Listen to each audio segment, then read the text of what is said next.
जय श्री कृष्णा। राधे राधे। आप सभी को वैशाख मास की ढेर सारी शुभकामनाएं।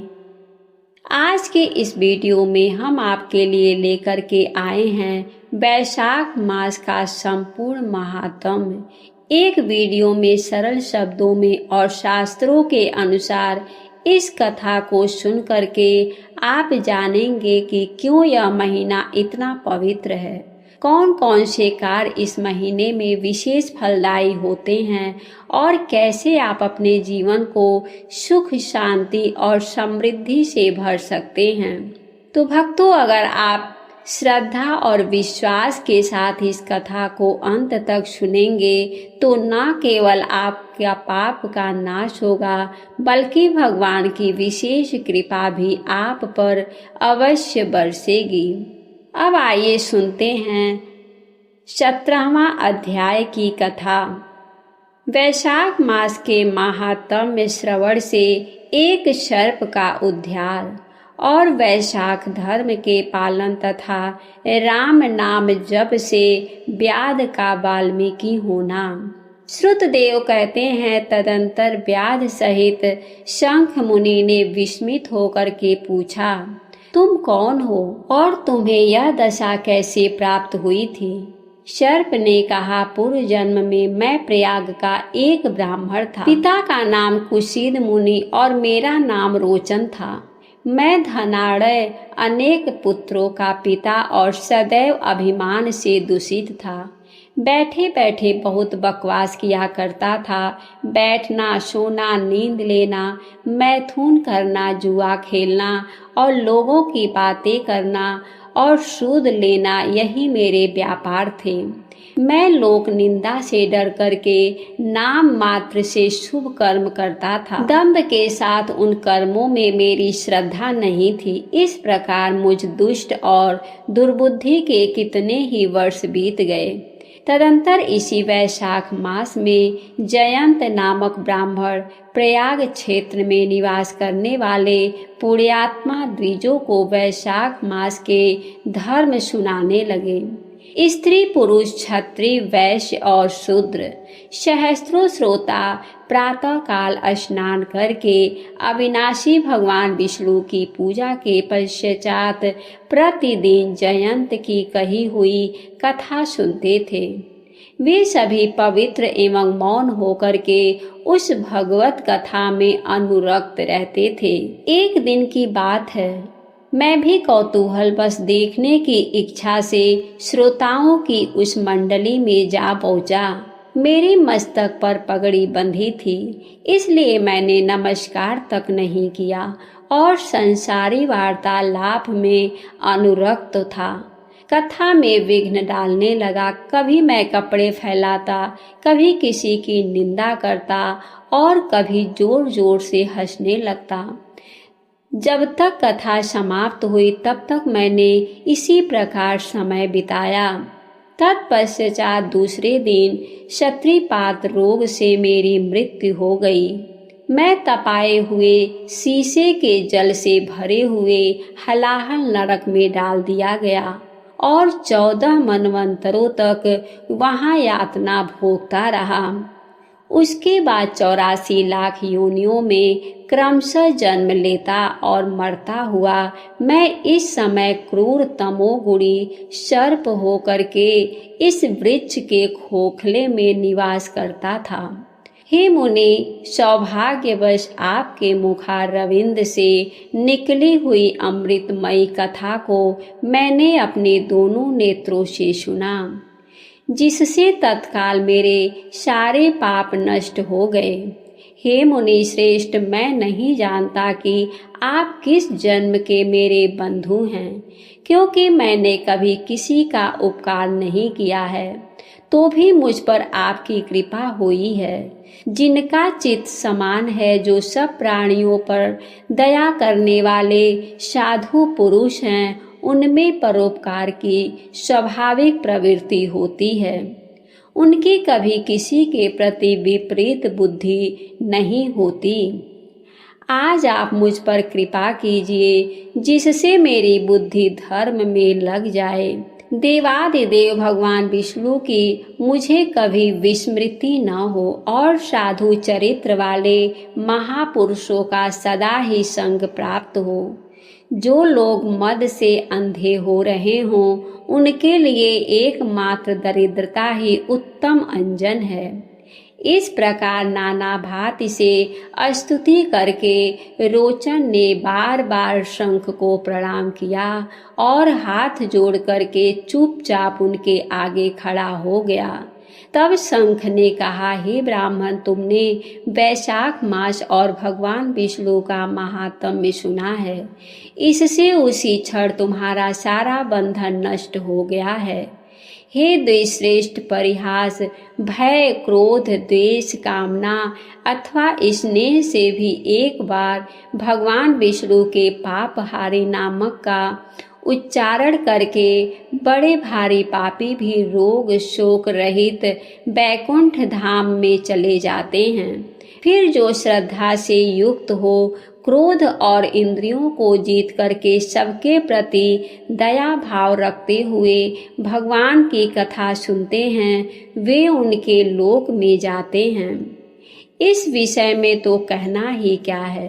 कितने ही मनुष्य केवल भक्ति के बल से एकमात्र भगवान की कथा वार्ता में तत्पर हो, अन्य सब धर्मों का त्याग कर देने पर भी भगवान विष्णु के परम पद को पा लेते हैं। भक्ति से अथवा द्वेष आदि से भी जो कोई भगवान की भक्ति करते हैं, वे भी प्राणहारिणी पूतना की भांति परम पद को प्राप्त होते हैं। सदा महात्मा पुरुष का संग और उन्हीं के विषय में वार्तालाप करना, रचना शिथिल होने पर भी जिसके प्रत्येक इस लोक में भगवान के सुयश सूचक नाम है, वही वाणी जन समुदाय की पाप राशि का नाश करने वाला होता है। क्योंकि साधु पुरुष उसी को सुनते, गाते और कहते हैं।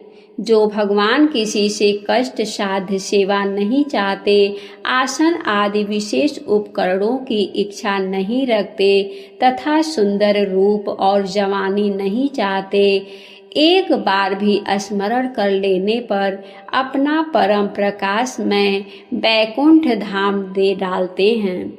उन दयालु भगवान को छोड़ करके मनुष्य किसकी शरण में जाए। उन्हीं रोग शोक से रहित चित्त द्वारा चिंतन करने योग्य अव्यक्त दया निधान भक्त वत्सल भगवान नारायण की शरण में जाओ। हे महामते, वैशाख मास में कहे हुए इन सब धर्मों का पालन करो। उससे प्रसन्न हो करके भगवान जगन्नाथ तुम्हारा कल्याण करेंगे। ऐसा कह करके शंख मुनि व्याध की ओर देख करके चुप हो रहे। तब उस दिव्य पुरुष ने पुनः इस प्रकार कहा, हे मुनि, मैं धन्य हूँ। आप जैसे दयालु महात्मा ने मुझ पर अनुग्रह किया है। मेरी कुत्सित योनि दूर हो गई और अब मैं परम गति को प्राप्त हो रहा हूँ। यह मेरे लिए सौभाग्य की बात है। यो कह करके दिव्य पुरुष ने शंख मुनि की परिक्रमा की तथा उनकी आज्ञा लेकर के वह दिव्य लोक को चला गया। तदंतर संध्या हो गई। व्याध ने शंख को अपनी सेवा संतुष्ट किया और उन्होंने सायंकाल की संध्योपासना करके शेष रात्रि व्यतीत की। भगवान के लीलावतारों की कथा वार्ता द्वारा रात व्यतीत करके शंख मुनि ब्रह्म मुहूर्त में उठे और दोनों पैर धो करके मौन भाव से तारक ब्रह्म का ध्यान करने लगे। तत्पश्चात शौचादि क्रिया से निवृत्त होकर के वैशाख मास में सूर्य उदय से पहले स्नान किया और संध्या तर्पण आदि सब कर्म समाप्त करके उन्होंने हर्ष युक्त हृदय से व्याध को बुला करके उसे राम इस 2 अक्षर वाले नाम का उपदेश दिया, जो वेद से भी अधिक शुभकारक हैं। उपदेश दे करके इस प्रकार कहा। भगवान विष्णु का एक एक नाम भी संपूर्ण वेदों से अधिक महत्वशाली माना गया है। ऐसे अनंत नामों से अधिक है भगवान विष्णु का सहस्त्र नाम। उस सहस्त्र नाम के समान राम नाम माना गया है। इसलिए व्याध तुम निरंतर राम नाम का जप करो और मृत्यु पर्यंत मेरे बताए हुए धर्मों का पालन करते रहो। इस धर्म के प्रभाव से तुम्हारा वाल्मीकि में दूसरा जन्म होगा और तुम इस पृथ्वी पर वाल्मीकि ऋषि के नाम से प्रसिद्ध हो जाओगे। व्याध को ऐसा आदेश दे करके मुनिवर शंख ने दक्षिण दिशा को प्रस्थान किया।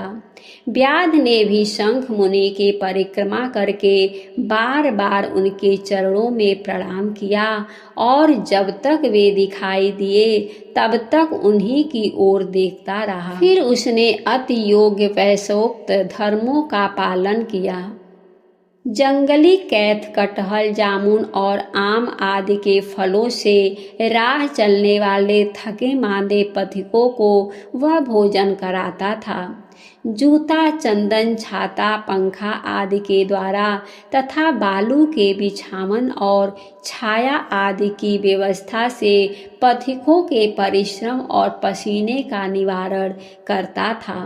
प्रातः काल स्नान करके दिन रात राम का नाम जप करता था। इस प्रकार धर्मानुष्ठान करके वह दूसरे जन्म में वाल्मीकि का पुत्र हुआ। उस समय वह महायशस्वी वाल्मीकि के नाम से विख्यात हुआ। उन्हीं वाल्मीकि जी ने अपने मनोहर प्रबंधन रचना द्वारा संसार में दिव्य राम कथा को प्रकाशित किया, जो समस्त कर्म बंधनों का उच्छेद करने वाली है। मिथिलापते देखो वैशाख का महात्म्य कैसा ऐश्वर्य प्रदान करने वाला है, जिससे एक व्याध भी परम दुर्लभ ऋषि भाव को प्राप्त हो गया। यह रोमांचकारी उपाख्यान सब पापों का नाश करने वाला है। जो इसे सुनता और सुनाता है वह पुनः माता के स्तन का दूध पीने वाला नहीं होता है। आज का अध्याय समाप्त हुआ। उम्मीद है कि आज की कथा आप सभी को पसंद आई होगी। वीडियो अगर अच्छी लगी हो तो वीडियो को लाइक करके, अगर अभी तक आपने हमारे चैनल को सब्सक्राइब नहीं किया हो तो प्लीज़ हमारे चैनल को सब्सक्राइब करें। हमारे वीडियो को देखने के लिए आप सभी को बहुत बहुत धन्यवाद। जय श्री कृष्णा। राधे राधे।